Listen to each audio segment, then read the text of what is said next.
আমন্ত্রণ জানাচ্ছি দর্শক, চ্যানেল 24 এর সাপ্তাহিক আয়োজন ইনসাইডে ইকবাল হাসান আছি আপনাদের সাথে। ভিগো ওয়্যার গার্ড প্রয়োজন মতো বাঁকানো যায়, অধিক চাপেও ভাঙে না। ভিগো। নতুন অর্থবছর শুরু হচ্ছে 1 জুলাই থেকে। এরই মধ্যে বাজেট পাস হয়ে গেছে। আপনারা জানেন যে চলতি অর্থবছর যেটা 2024-25 বলা যায় যে পুরোটা সময়ই অন্তর্বর্তী সরকারের অধীনে বাস্তবায়িত হয়েছে, কারণ আওয়ামী লীগ সরকার এই নতুন বাজেট বা নতুন অর্থবছর শুরু করার কয়েকদিন পরেই তাদেরকে বিদায় নিতে হয়েছে। সুতরাং এই অর্থবছরটা অন্তর্বর্তী সরকার কেমন কাটালে এবং নতুন অর্থবছরে তাদের চ্যালেঞ্জগুলো কী কী, বিশেষ করে ব্যাংক খাত, আর্থিক খাত এবং রাজস্ব ব্যবস্থাপনার ক্ষেত্রে, সেই আলোচনাগুলো করার জন্য আমাদের সাথে সম্মানিত একজন অতিথি আছেন, ফারুক মঈনুদ্দিন। তিনি সাবেক ব্যাংকার, ব্যাংক খাতের বিশ্লেষক এবং অর্থনীতিবিদ। আপনাকে স্বাগত জানাচ্ছি, অনেক ধন্যবাদ জানাচ্ছি সরাসরি এসে সময় দেওয়ার জন্য। আমি নতুন অর্থবছরের আলোচনায় যাব। একটু যদি মূল্যায়ন করতেন আপনার দৃষ্টিকোণ থেকে 2024-25 কেমন কাটলো? ধন্যবাদ আপনাকে। 2024-25 অর্থ বছরের যে বাজেট, সে আপনি ঠিকই বলেছেন, এটি প্রণয়ন করে গিয়েছিল আগের সরকার, কিন্তু তারা এটি বাস্তবায়নের সুযোগ তারা পায়নি এবং সেটি পুরোপুরি বাস্তবায়নের দায়িত্ব পড়েছিল নতুন সরকারের উপরে, যেটাকে অন্তর্বর্তীকালীন সরকার বলছি। এখন সেই বাজেটের কথা যদি আমরা বলি, আমি এখন স্পষ্ট মনে আছে আমি একটা লেখা লিখেছিলাম সেই বাজেটের উপরে, যে আমি বলেছি সেই বাজেট বক্তৃতায় খেলাপি ঋণ, ঋণ খেলাপ, এই শব্দগুলো একেবারে অনুপস্থিত ছিল। যেহেতু আমি ব্যাংকার, আমার নজর কিন্তু ওই দিকে থাকে, তো আমি একটি শব্দ খুঁজে পাইনি খেলাপি ঋণ কিংবা এই জাতীয় কোনো বিষয়। তো সুতরাং প্রথম কথা হচ্ছে সেই বাজেটটি কতখানি বাস্তবতা নির্ভর ছিল সেটা আমি এই মুহূর্তে বলবো না, তবে এই যে নতুন সরকারের উপরে সে বাজেট বাস্তবায়নের দায়িত্ব পড়েছিল সেটাও তারা কোনোভাবে পার করেছে এবং তার মধ্যে প্রচুর চ্যালেঞ্জ ছিল। আগস্ট পরবর্তী সময়ে দেশে যে টালমাটাল অবস্থা ছিল, ব্যবসা বাণিজ্য প্রায় স্থবির ছিল, অনেক ইন্ডাস্ট্রি বন্ধ হয়ে গেছে, জ্বালিয়ে দেওয়া হয়েছে, অনেকে দেশ ছেড়ে পালিয়েছেন, সব কিছু মিলিয়ে অর্থনীতির উপর একটা মারাত্মক চাপ ছিল।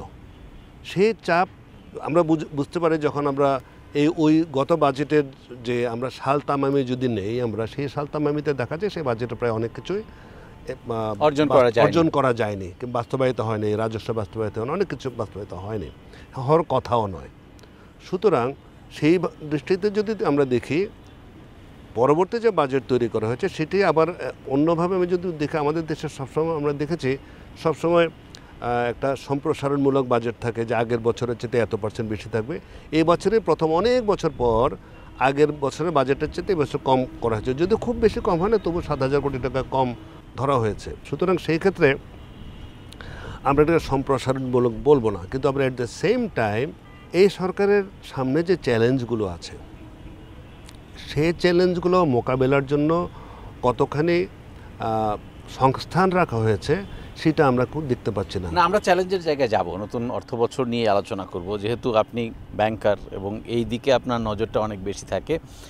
এই 9 মাসে বা 10 মাসে বা 11 মাসে অন্তর্বর্তী সরকারের আমলে ব্যাংকিং খাতে যে পরিবর্তনগুলো এসেছে, আপনি কতটা হ্যাপি? এক কথা যদি আমরা বলতে চাই, আমি যদি বলতে চাই, তাহলে আমি বলবো নতুন সরকারের আমলে যা কিছু পজিটিভ ঘটেছে একমাত্র ব্যাংক খাতেই করার চেষ্টা করা হয়েছে, অন্যান্য খাতে করা হয়নি আমি বলছি না, কিন্তু ভিজিবল, দৃশ্যমান যদি কোনো কিছু করার প্রচেষ্টা থাকে এবং সেটা কিছু বাস্তবায়নের চেষ্টা করা থাকে, সেটা এই ব্যাংক খাতে হয়েছে।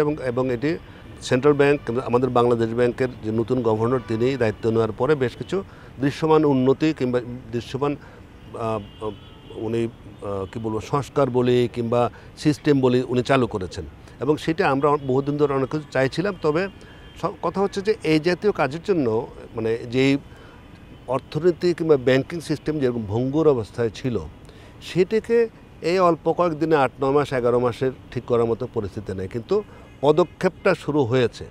এবং এই পদক্ষেপটা যেটা এখন আমরা গভর্নর সাহেব কিংবা বাংলাদেশ ব্যাংক হাতে নিয়েছে, সেই পদক্ষেপটা কতদিন ধরে চলবে কিংবা এই সরকার কতদিন থাকবে, এই পরবর্তী সরকার সেটিকে টেনে নিয়ে যাবেন কি না। যদিও আমাদের বাজেট বক্তৃতায় বর্তমান অর্থ উপদেষ্টা যেটি বলেছেন যে আমরা সব কিছু হয়তো পারবো না, আমরা ফুটপ্রিন্ট রেখে যাব। এই ফুটপ্রিন্ট রেখে যাওয়ার বিষয়টি কিছু খুবই গুরুত্বপূর্ণ। এই বাজেটে যদি কিছু সত্যিকার অর্থে এরকম কিছু থাকতো তাহলে ফুটপ্রিন্টের প্রশ্নটা আসে।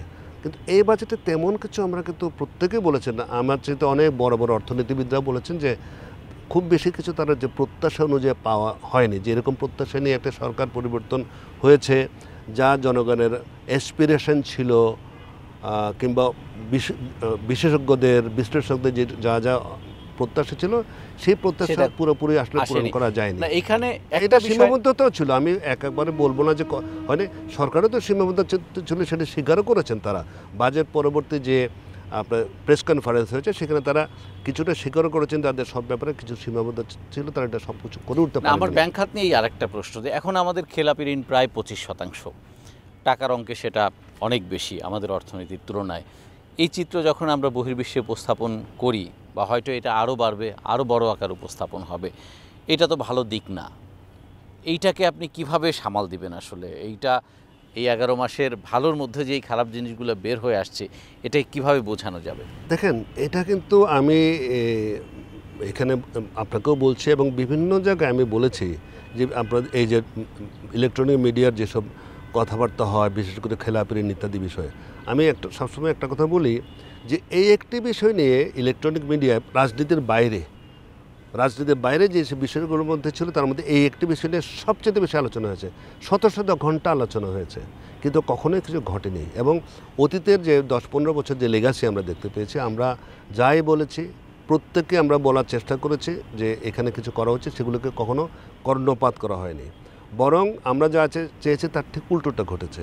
সুতরাং এত বছরের জঞ্জাল পরিষ্কার করার যে কাজ, সেই কাজটি সত্যিকার হতে দুরূহ। আপনি খেলাপি ঋণের কথা বলছেন, খেলাপি ঋণ ছাড়াও আমরা যদি ব্যাংক খাতের সুশাসনের কথা ধরি, সেটা তো ছিলই না ধরতে গেলে, অধিকাংশ ব্যাংকে ছিল না, যার জন্য আজকে পুরো সেক্টরটা সাফার করছে। আপনি যে এই যে 25% বলছেন, এটা 30% সামনে হলে আমি অবাক হব না। কিন্তু আবার অ্যাট দ্য সেম টাইম কিছু কিছু ব্যাংকের তো 4%ও আছে, জেনুইন 4%। তাহলে যদি আপনি যারা বিদেশিদের কথা আমরা বলছি যে ডোনার এজেন্সি, তারাও তো খোঁজখবর রাখে যে এটা সব ব্যাংকের চিত্র না। ওভারঅল আপনি যদি ব্ল্যাঙ্কেট একটা চিত্র দেখেন এরকমই হবে, কিন্তু আপনার অ্যাট দ্য সেম টাইম এর মধ্যে মানে আপনার লাইনিং অফ লাইটসও আছে, আলোর রেখাও আছে, যে কিছু কিছু ব্যাংক সত্যিকার অর্থেই ভালো, তারা এইটার মধ্যে পড়ে না। কিন্তু আপনি যদি সবগুলোকে গড় পড়তে ফেলেন, একই অবস্থা হবে। আমার আশা যে ডোনাররা কিংবা বিদেশে যারা আমাদেরকে সহায়তা দেয় কিংবা আমাদের বাইলেটারাল এজেন্সি এবং তারা আমাদেরকে বিভিন্ন ঋণ সহায়তা দেয়, তারাও নিশ্চয়ই এই ব্যাপারটা বুঝে, তাহলে তারা বাংলাদেশকে পুরোপুরি বন্ধই করে দিত। রাইট। নতুন অর্থ বছর যে শুরু হচ্ছে, আমরা ব্যাংক খাত দিয়েই যদি আলোচনাটা ওইভাবে চালিয়ে নিতে চাই, আপনি এই খাতের জন্য সবচেয়ে বড় চ্যালেঞ্জ কি দেখেন? এই খাতের জন্য সবচেয়ে বড় চ্যালেঞ্জ আমি যেটা দেখি সেটা হচ্ছে যে আপনি যে কথাটা আমি একটু আগে ধরিয়ে দিলেন, সেটা হচ্ছে যে আমাদের খেলাপি ঋণের অবস্থা। কিছু কিছু ব্যাংকের খেলাপি ঋণ 97% পর্যন্ত, প্রায় অলমোস্ট 100%। এই ব্যাংকগুলোকে একদিকে বাঁচিয়ে রাখার চেষ্টা করা হচ্ছে, কারণ কোনো ব্যাংককে যদি ফেল করতে দেওয়া হয় তাহলে এটা পুরো ব্যাংকের খাতের উপরে এটার একটা এফেক্ট পড়বে, এটার যে বিরূপ প্রতিক্রিয়া আসবে। তো সুতরাং একদিকে এইসব ব্যাংকগুলোকে টিকিয়ে রাখার চেষ্টা, আবার একই সাথে মার্জার কিংবা অন্য কোনোভাবে এগুলোকে একসাথে করে কনসলিডেট করার একটা চেষ্টা পরিকল্পনা আছে, আমরা যতটুকু জানি পত্রপত্রিকার মাধ্যমে। এখন কথা হচ্ছে, হ্যাঁ আমরাও বলি যে আমাদের দেশে এতগুলো ব্যাংক প্রয়োজন নেই, এতগুলো দুর্বল ব্যাংকের প্রয়োজন নেই, আমরা মার্জার আমরা একটা সলিউশন মনে করি। কিন্তু সেইখানে মার্জারের যে এটা খুবই কাঙ্ক্ষিত আমাদের একটা পদক্ষেপ কিংবা কৌশল হবে, কিন্তু এখানে চ্যালেঞ্জের সবচেয়ে বড় চ্যালেঞ্জ হবে, মার্জার হবে, সবই হবে ঠিকই, কিন্তু কথা হচ্ছে যে এই যে বিশাল গর্ত তৈরি হয়েছে ব্যাংকিং খাতে, খেলাপি ঋণ কিংবা লুটপাট, আমরা যদি বলি কিছু খেলাপি আছে, কিছু লুটপাট আছে, বিরাট অংশ, এটার জন্য বিশাল একটা গর্ত তৈরি হয়েছে পুরো ওই ব্যাংকগুলোর ব্যালেন্স শিটে। এটা আমরা কিভাবে ভর্তি করব, কিংবা এই ফান্ডটা আসবে কোত্থেকে?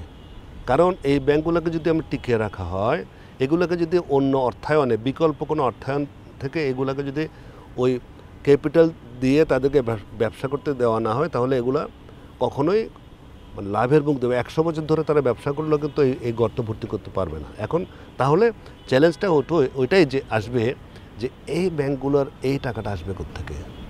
বিদেশ থেকে আসবে নাকি জনগণের করের টাকা যাবে, না সরকারের টাকা, মানে তো জনগণের টাকা? এইটার সমাধান কিভাবে হবে সেটা আমি এখনও পর্যন্ত দেখতে পাচ্ছি না। এই রোড ম্যাপ বলি কিংবা সামনের যে সংস্কার প্রক্রিয়া বলি দেখতে পাচ্ছি। আমার কাছে ব্যক্তিগতভাবে আমি এটাকে সবচেয়ে বড় চ্যালেঞ্জ বলে মনে করি। আরেকটা বিষয় তো আছেই যে বাজেটের প্রতি বছর আমরা ব্যাংক খাত থেকে ঘাটতি অর্থায়নের জন্য একটা নির্ভরতা রেখেই থাকি। এবারও সেটা মোটামুটিভাবে আগের অর্থ বছরের কাছাকাছি একটা অঙ্ক, বা যদি আমরা সংশোধিত হিসাব করি তার চেয়ে বেশি হবে। দ্বিতীয়ত বিনিয়োগ হচ্ছে না, আমার প্রাইভেট সেক্টরের ক্রেডিট গ্রোথ এখন 7.5%। এই স্থবিরতাটা বা এই নির্ভরতাটা কাটানোর সুযোগ আছে কিনা নতুন অর্থ বছর?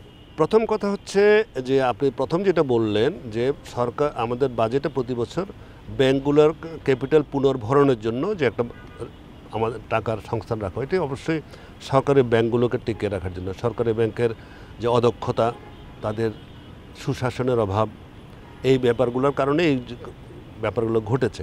এখন আমরা আশা করব যে আমরা সবসময় বলে এসেছি যে বিগত সরকারের অনেক কিছুর ব্যাপারে আমরা বারবারে বলছি তারা বিভিন্ন ব্যাপারে লুটপাটে সহায়তা করেছেন, খেলাপি ঋণ সুশাসনকে ধ্বংস করে দিয়েছেন। এখন পরিবর্তিত পরিস্থিতিতে আমরা কি আশা করতে পারি না যে সেই ট্রেন্ডটা আর থাকবে না, সেই অপশক্তিটা আর থাকবে না। সেই অপশক্তিটা যদি না থাকে, ব্যাংকগুলোকে যদি ব্যাংকিংয়ের নর্মস মেনে চলতে দেওয়া হয়, সরকারে কিংবা রাজনৈতিক কোনো হস্তক্ষেপ করতে দেওয়া না হয়, তাহলে এই সরকারের ব্যাংকগুলো যে স্ট্রেংথ আছে, সরকারের যে সাপোর্ট আছে, এইটা দিয়ে তারা আস্তে আস্তে রিভাইভ করতে পারবে। হয়তো সরকারের দেওয়া যে প্রতি বছর যে বাজেটে যেটা রাখা হয় সেটা পরিমাণ হয়তো কমে আসতে পারে। এটা হচ্ছে একটা বিষয়। দ্বিতীয় বিষয়টা আপনার ছিল যে এই যে আমার বিনিয়োগ হচ্ছে না, হ্যাঁ, বিনিয়োগের বিষয়টা ছিল দ্বিতীয় প্রশ্নটা। সেটা ছিল যে প্রথম কথা হচ্ছে যে এখন যে পরিস্থিতি চলছে এই পরিস্থিতিতে বিনিয়োগ হবে না। দেশি বলে সবাই কিন্তু ওয়েট অ্যান্ড সি পলিসি নিচ্ছে, যে যেহেতু বারবার বলছে এটা ইন্টারিম গভর্নমেন্ট টাইমে কেউ বিনিয়োগ করবে না, এবং সেটা আমরা দেখতে পাচ্ছি। ব্যাংকগুলো যাদের সত্যিকার অর্থে ভালো ডিপোজিট বেজ আছে তারা বিশাল অঙ্কের ডিপোজিট বেজ নিয়ে বসে আছে। 50 to 60% অনেক ব্যাংকেরই এডিআর রেশিও। তো সুতরাং এই বাকি টাকাটা সরকারের ওই যে ট্রেজারি বন্ডে এটা সরকারকে ধার দেওয়া হচ্ছে, কিন্তু এটা তো আসলে ব্যাংকিং না। ব্যাংকগুলো চলছে, অনেক প্রফিটও করছে, সরকারের সুদের টাকাতে চলছে। কিন্তু আমি যদি সুস্থ ব্যাংকিং করতে চাই তাহলে বিনিয়োগ হবে, প্রাইভেট সেক্টর বিনিয়োগ হবে, এবং সেই প্রাইভেট সেক্টর বিনিয়োগ থেকে ব্যাংকগুলো সুস্থ স্বাভাবিক ইনকাম করবে। এটাই তো প্রপার ব্যাংকিং। এখন যতদিন পর্যন্ত দেশে বিনিয়োগের পরিস্থিতি না হবে ততদিন এইভাবেই চলবে। এবং সেই কারণে দরকার যে একটি সত্যিকার অর্থে নির্বাচিত, যেটা দীর্ঘস্থায়ী সরকার, যে 5 বছরের জন্য আসবে, সেই সরকার আসার পরে প্রথম কথা বিনিয়োগের স্থবিরতা কাটতে পারে, সেটা দেশীয় হোক বিদেশি হোক।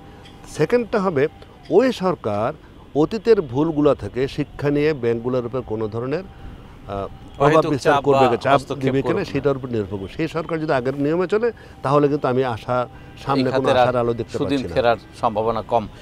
আমরা সম্প্রতি দেখতে পেয়েছি, 1 মাস হয়ে গেছে আসলে, যে বিদেশি মুদ্রার দর, বিশেষ করে ডলারের দরটা বাজারের উপর ছেড়ে দেওয়া হয়েছে। আমরা ইমিডিয়েট তেমন কোনো ইম্প্যাক্ট বলা যায় এখনও পর্যন্ত আসলে দেখতে পাইনি। এটার কারণ কি এবং এটা স্থায়ী হবে কি না? ডলারের দর 1 মাস হলো বাজারের উপর ছেড়ে দেওয়া হয়েছে, এবং যদি ইম্প্যাক্টটা আমরা দেখি খুব একটা ফ্লাকচুয়েট করেনি। এটা আসলে দীর্ঘস্থায়ী হওয়ার সম্ভাবনা কতটুকু দেখেন আপনি? প্রথম কথা হচ্ছে যে ডলারের দর বাজারের উপর যে ছেড়ে দেওয়ার কথা অনেক আগে থেকে বলা হচ্ছিল, যেটা দীর্ঘদিনের দাবি ছিল। যাই হোক, সেটা ক্রলিং পেগ হোক আর যাই হোক, IMF-এর চাপিয়ে হোক, এটা করা হয়েছে। কিন্তু আপনি যে প্রভাব পড়েনি সেটা বলতে হয়তো আপনি চাইছেন যে আমরা যেরকম দাম হঠাৎ করে টাকার মূল্য আরও কমে যাবে, ডলারের দাম আরও বেড়ে যাবে, সেটা আশঙ্কা ছিল, সেটা ঘটেনি বলছেন। সেটা কিছু মাত্রা ঠিক। তার একটা বড় কারণ হচ্ছে, আমি যেটা মনে করি সেটা হচ্ছে, একটু আগে আমরা যে প্রসঙ্গ নিয়ে আলাপ করছিলাম যে বিনিয়োগ স্থবিরতা, নতুন কোনো বিনিয়োগ হচ্ছে না দেশে, ক্যাপিটাল মেশিনারি এলসি হচ্ছে না, বিনিয়োগ যেহেতু মন্থর হয়ে গেছে তাহলে র মেটেরিয়ালসের এলসি হচ্ছে না। সেই কারণে আপনার ডলারের চাহিদাটা কম, যেতে এলসি হচ্ছে না। যদি আপনার পূর্ণদমে ব্যবসায়িক কার্যক্রম শুরু হয়, ব্যাংকগুলোর উপরে যদি যখন তাদের আবার ক্রেডিটটা বাড়বে, প্রাইভেট সেক্টরের গ্রোথটা হবে, তখন কিন্তু এটা নাও থাকতে পারে। তবে আমাদের আশঙ্কা যে যা হবে, যতটুকু হওয়ার অতটুকু হয়তো হবে না। ওই বিরাট ধাক্কা কিন্তু তখন সামলে নিয়েছে আমাদের লোকজন, আমরাও নিয়েছি, ব্যবসায়ীরাও নিয়েছে, এবং অনেক ব্যবসায়ী আছে ওই ধাক্কা সামলাতে, যারা বড় বড় ব্যবসায়ী তাদের 300, 400, 500 কোটি টাকা পর্যন্ত এক্সচেঞ্জ লস আছে, তারা এটা সাস্টেন করেছে, তাদের যেহেতু তাদের সক্ষমতা আছে এটা নিয়েছে। সুতরাং এই যে ব্যবসা বাণিজ্য পূর্ণদমে চালু হওয়ার পরে কিন্তু এত বড় ধাক্কা কিন্তু আর হবে না, আমি যেটা মনে করি। না, আমার সীমিত জ্ঞানে মনে করি যা ধাক্কা আমরা নিয়ে ফেলেছি, এটা যদি আগে থেকে করা হতো ধীরে ধীরে ধীরে ধীরে, এই একসাথে ধাক্কাটা লাগতো না, এটা আস্তে সয়ে যেত। এখন আমাদের সয়ে গেছে, সুতরাং বাণিজ্য চাঙ্গা হলো, ব্যবসা বাণিজ্য চাঙ্গা হলো, এটা খুব বেশি একটা এফেক্ট হবে না যদি আমাদের এক্সপোর্ট আর্নিং না কমে এবং আমাদের যে রেমিটেন্সের যে ইনফ্লোটা যেটা আগের মতো সেটা যদি বহাল থাকে, তাহলে খুব বেশি বড় ধাক্কা হবে বলে আমরা নিশ্চয়ই নতুন একটা মুদ্রানীতি পাবো 1 জুলাই থেকে, যেটা কার্যকর হবে। সেটা এই গভর্নরের দ্বিতীয় মুদ্রানীতি হবে। প্রথমবার তিনি আসলে অনেক কিছুই হয়তো করতে চেয়েছিলেন, আকাঙ্ক্ষা ছিল, কিন্তু করতে পারেননি। একটা মোটামুটি গড়পড়তা মুদ্রানীতি তাকে দিতে হয়েছে। এবার কি নতুন কোনো কিছু আপনি প্রত্যাশা করেন কিনা? না, আমি এখনও নতুন কিছু প্রত্যাশা করছি না, কারণ তিনি মুদ্রানীতির সবচেয়ে বড় কাজকে মূল্যস্ফীতি নিয়ন্ত্রণ করার জন্য একটি অস্ত্র আছে, সেটা হচ্ছে রেট অফ ইন্টারেস্ট। তিনি তো বলেই দিয়েছেন যদি ইনফ্লেশন 8-এর নিচে না আসে, ঘরে 7 এবং 8-এর মধ্যে না আসে, তাহলে সুদের হার আপাতত কমানো হবে না। তাহলে নেক্সট মুদ্রানীতিতে আপাতত সেটি হচ্ছে না। এটা যদি সেপ্টেম্বর নাগাদ যায়, যার ওনার যেটা ফোরকাস্ট আছে যে কমতে পারে, তখন গিয়ে মানে ইন্টারিম পিরিয়ডে সুদের হার এটা কমানোই যাবে। তার সাথে মুদ্রানীতিতে আসলে প্রয়োজন নেই, গভর্নমেন্ট পলিসি রেট কমায় দিলে তো কমে যাবে, সুতরাং ওইটা কোনো ইস্যু না। কিন্তু এই মুদ্রানীতি আমার মনে হয় না এখানে এখন এটা আমরা আশা করতে পারি যে এখানে কোনো জাতীয় মুদ্রা প্রবাহের উপরে প্রভাব বিস্তার করে কিংবা তাকে বাড়ানোর জন্য সেরকম কোনো পদক্ষেপ এই মুদ্রানীতিতে আমি আশা করছি না এখনো। না, আমাদের মূল্যস্ফীতির যে টার্গেটটা আমরা তো কমিয়েছি বটে, কিন্তু 3 বছর এই ধাক্কাটা সহ্য করার পর আস্তে আস্তে হয়তো একটু কমছে। এখন কমলে আসলে ইম্প্যাক্টটা ওইভাবে টের পাওয়ার কথা না, কারণ দীর্ঘদিন ধরে আমরা একটা হাই প্রাইস লেভেলের মধ্য দিয়ে যাচ্ছি। আপনি আসলে কি আশা করেন যে 7-8-এর মধ্যে কমে আসবে এই বছর শেষে? না, দেখেন এখানে একটা বিষয় আমাদের মাথায় রাখতে হবে, সেটা হচ্ছে সুদের হার মূল্যস্ফীতি নিয়ন্ত্রণের একটি বড় নিয়ামক এবং সেটা তাত্ত্বিকভাবে, শাস্ত্রীয়ভাবে, এবং সেটা কখন কাজ করে যদি মূল্যস্ফীতিটা আপনার ডিমান্ড পুল হয়, যদি চাহিদা বেড়ে যায় তখন এটা কাজ করে। আমাদের এই মূল্যস্ফীতি এটা কিন্তু ডিমান্ড পুল না, এটা কস্ট পুশ। আমার যখন ডলারের দাম বেড়ে যাওয়ার সাথে সাথে 30% ডেপ্রিসিয়েশন যখন হলো, তখন 1 লাফে দাম বেড়ে গেল। তাহলে এইটার জন্য এটা তো এই যে কস্ট পুশ ইনফ্লেশনটা হলো, এটা তো আপনি সুদের হার কমিয়ে দিয়ে আপনি কমাতে পারবেন না, এটা কস্টে বাড়িয়ে দিয়েছে, ডিমান্ডের জন্য না। সুতরাং এইটা দিয়ে আমি শুধু সুদের হার দিয়ে কিন্তু আমি মূল্যস্ফীতিকে নিয়ন্ত্রণ করতে পারবো না। এটা কিছুটা এফেক্ট করবে বটে, বাট মোটা দাগে এটা পুরোপুরি কাজ করবে না। তার সাথে অন্য কিছু থাকতে হবে, তার সাথে রাজস্ব নীতি অ্যাড হতে হয়। আপনার সাধারণ লোককে মুদ্রাস্ফীতি এবং মূল্যস্ফীতির সবচেয়ে বড় কারা পায়, সবচেয়ে বড় ভুক্তভোগী হয় আপনার সাধারণ মানুষ, দরিদ্র মানুষ। তাদের জন্য যদি রাজস্ব নীতিতে কোনো একটা তাদেরকে স্বস্তি দেওয়ার জন্য কোনো কিছু ঘটে, তখন মোটামুটি এই মূল্যস্ফীতিটা না কমলেও একটা স্বস্তিদায়ক পরিস্থিতি থাকবে। কিন্তু আমি সুদের হার দিয়ে মূল্যস্ফীতি নিয়ন্ত্রণ করা যাবে না বলে মনে করি আমাদের বর্তমান মূল্যস্ফীতির যে নেচার তাতে।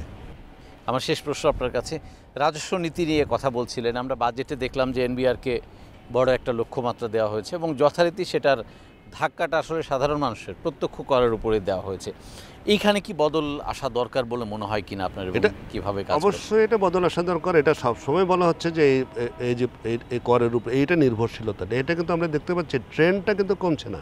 সেটা হচ্ছে যারা দিচ্ছেন ঠিকভাবে তাদেরকে কিন্তু বারবার টার্গেট করা হয়, যারা দিচ্ছেন না তাদেরকে কিন্তু নেটের মধ্যে আনার খুব একটা আমরা দেখতে পাই না। এই নেট বাড়ানোর ব্যাপারে এখনও পর্যন্ত আমাদের রাজস্ব বিভাগ থেকে কোনো ধরনের কার্যকর উদ্যোগ আমরা দেখতে পাচ্ছি না। আমরা দেখছি এই বাজেটেও দেখছি আমরা যারা কর দিয়ে যাচ্ছে আমাদেরকে তো আরও বেশি দিতে হবে।